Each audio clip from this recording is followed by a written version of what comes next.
Senior صحافی اور تجزیہ کار رؤف کلاسرا کے مطابق آج کل خبر گرم ہے کہ چیئرمین سینٹ سید یوسف رضا گیلانی سینٹ اجلاس کی صدارت نہیں کر رہے، بلکہ یوں کہہ لیں کہ انہوں نے ایسا کرنے سے انکار کر دیا ہے۔ وہ احتجاجاً ایسا کر رہے ہیں۔ بتایا جا رہا ہے کہ اس احتجاج کی وجہ وہ فیصلہ ہے جو سید یوسف رضا گیلانی نے بطور چیئرمین سینٹ چند روز قبل دیا تھا۔ پی ٹی آئی نے سینٹ میں کہا تھا کہ ان کے اسیر سینیٹر اعجاز چودھری کے پروڈکشن آرڈر جاری کر کے انہیں ہاؤس میں بلایا جائے۔ گیلانی صاحب نے پروڈکشن آرڈر جاری کیے اور کہا کہ ہاؤس کے ممبر کو پیش کیا جائے، لیکن حکومت نے ان احکامات پر عمل کرنے سے انکار کرتے ہوئے سینیٹر اعجاز چودھری کو ہاؤس میں پیش نہیں کیا۔ گیلانی صاحب کے پاس اب 2-3 آپشن تھے۔ پہلا آپشن تھا کہ وہ ہاؤس میں جا کر پروڈکشن آرڈر دوبارہ جاری کرتے۔ دوسرا آپشن تھا کہ وہ استعفیٰ دے دیتے۔ تیسرا آپشن تھا کہ وہ ہاؤس میں اجلاس کی صدارت سے انکار کر دیتے کہ اس ہاؤس میں نہیں جاؤں گا، یہاں میرے احکامات پر عمل نہیں کیا جاتا، یا پھر گیلانی صاحب ایسا ظاہر کرتے کہ جیسے انہوں نے کبھی کوئی پروڈکشن آرڈر جاری ہی نہیں کیے تھے اور کام چلاتے رہتے۔ گیلانی صاحب نے ان سب میں سے ہاؤس کی صدارت نہ کرنے کو بہتر سمجھا۔ مطلب اس طرح وہ اپنا احتجاج ریکارڈ کرا رہے ہیں کہ اگر ان کی اتنی بات بھی نہیں مانی جاتی تو وہ کیوں کر ہاؤس میں جائیں۔ میرے لیے یہ حیرانی کی بات نہیں ہے کہ یوسف رضا گیلانی نے پروڈکشن آرڈر جاری کیے، حالانکہ انہیں خود بھی خدشہ ہوگا کہ شاید ان پر عمل نہ ہو سکے۔ اس کی وجہ ہم سب جانتے ہیں کہ یہ ایشو حکومت سے زیادہ کسی اور کا ہے۔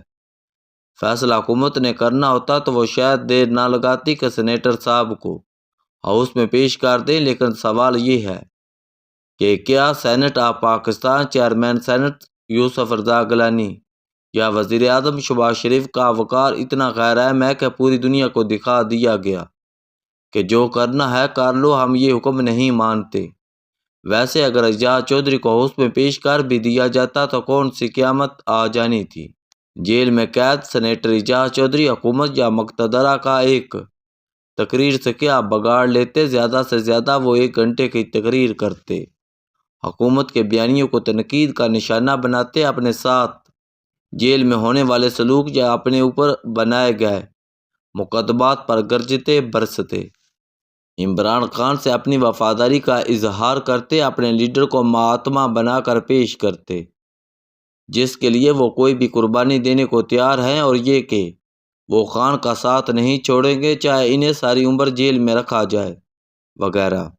آپ یقین کریں کہ اس تقریر کے بنیادی نکات مجھ سمیت ہر شخص پہلے سے جانتا ہے۔ جو اعجاز چودھری کو سینٹ اجلاس میں پیش کرنے کی صورت میں وہ ہاؤس کے فلور پر کرتے، وہ کون سی بات ہے جو اعجاز چودھری نے کرنی تھی جس سے حکومت اور مقتدرہ ڈر گئی کہ کہیں اس تقریر کے بعد حکومت ہی ختم نہ ہو جائے۔ آخر اتنا خوف کس چیز کا ہے؟ عمران خان میڈیا سے عدالتی پیشی پر جو دھواں گفتگو کرتے ہیں، کیا اس سے حکومت یا مقتدرہ کو کچھ فرق پڑا جو سینیٹر اعجاز چودھری کی تقریر سے پڑ جاتا؟ اعجاز چودھری کیا عمران خان سے زیادہ سخت گفتگو کر سکتے ہیں؟ ایک بندہ اگر جیل میں ہے اور آپ کے بقول اس کا قانون کے مطابق ٹرائل ہو رہا ہے تو اسے ہاؤس میں پروڈیوس کرنے کا حکم بھی کسی قانون اور قاعدے کے تحت ہی دیا گیا تھا۔ قوانین کا احترام کرنے سے ہی کوئی معاشرہ یا ادارہ چل سکتا ہے۔ ویسے بھی تو روزانہ کی بنیاد پر پی ٹی آئی کے ایم این ایز اور سینیٹرز قومی اسمبلی اور سینٹ میں تبرہ پڑھتے ہیں، شام کو ٹی وی شوز پر بیٹھ کر حکومت کی کلاس لیتے ہیں، تو اکیلا سینیٹر اعجاز چودھری ایوان بالا میں ایسی کیا نئی بات کہہ دیتا جس سے قیامت آ جانی تھی؟ اپنے ہی لائے وزیر اعظم چیئرمین سینٹ اور ایوان کو سب کے سامنے شرمندہ کر کے کیا فائدہ ہوا؟ دوسری طرف یوسف رضا گیلانی کی ان معاملات میں ایک تاریخ ہے۔ جب وہ بے نظیر بھٹو کی دوسری حکومت میں اسپیکر قومی اسمبلی تھے تو اس وقت وزیر اعظم بے نظیر بھٹو سے ان کی اس وقت ان بن ہو گئی جب انہوں نے جیل میں قید ہاؤس کے چند ممبران کے پروڈکشن آرڈر جاری کیے تھے۔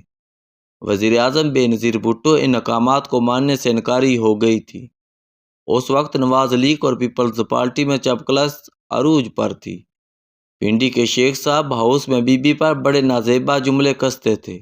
ملتان کے بھی 2 MNAs جیل میں تھے۔ ہاؤس کے اندر نواز لیگ کے ممبران روز شور ڈالتے تھے کہ ان کے سیاسی قیدیوں کو ہاؤس میں لایا جائے۔ یوسف رضا گیلانی اس معاملے میں اس وقت بھی ہاؤس کی برتری کے قائل تھے۔ انہوں نے نواز لیگ کے اسیر MNAs کے پروڈکشن آرڈر جاری کر دیے کہ انہیں ہاؤس میں لایا جائے، لیکن وزیر اعظم بے نظیر بھٹو اس بات پر ناراض ہوگی کہ ان کا اپنا لایا اسپیکر اپوزیشن کا ساتھ دے رہا ہے۔ جن MNAs کو جیل میں ڈالا گیا تھا ان کے خلاف قانونی ضابطوں کے مطابق کیس بنے ہوئے ہیں، لہذا ایک ملزم کو ہاؤس میں کیسے لایا جا سکتا ہے؟ اس کے علاوہ بے نظیر بھٹو کو یہ بھی غصہ تھا کہ جو MNAs ان پر سرعام جملے اور فقرے کستے تھے، گیلانی صاحب ان کو فورم مہیا کرنا چاہتے ہیں کہ وہ اپنا رونا یہاں روئیں۔ یوں اس وقت کے اسپیکر یوسف رضا گیلانی اور وزیر اعظم بے نظیر بھٹو کے مابین ایک کشمکش شروع ہو گئی۔ گیلانی صاحب پر دباؤ تھا کہ وہ پروڈکشن آرڈر پر زور نہ دیں۔ یہاں تک مجھے یاد پڑتا ہے جب بے نظیر حکومت نے ان پروڈکشن آرڈر پر عمل کرنے سے انکار کیا تو یوسف رضا گیلانی نے تب بھی قومی اسمبلی کے اجلاس کی صدارت کرنے سے انکار کر دیا تھا کہ جب تک ممبران ہاؤس میں نہیں لائے جاتے اس وقت تک وہ بھی ہاؤس میں نہیں جائیں گے۔ وزیر اعظم ہاؤس اور اسپیکر آفس کے مابین کچھ دن تک یہ جھگڑا چلتا رہا، پھر درمیان میں کچھ وزیر پڑے اور بے نظیر بھٹو کو قائل کر لیا کہ وہ اسپیکر کو عزت دیں اور ان کے آرڈرز کو مانیں، اپنے ہاؤس اور اپنے اسپیکر کی عزت بنائیں۔ اسی میں حکومت، ہاؤس اور جمہوریت کی عزت ہے۔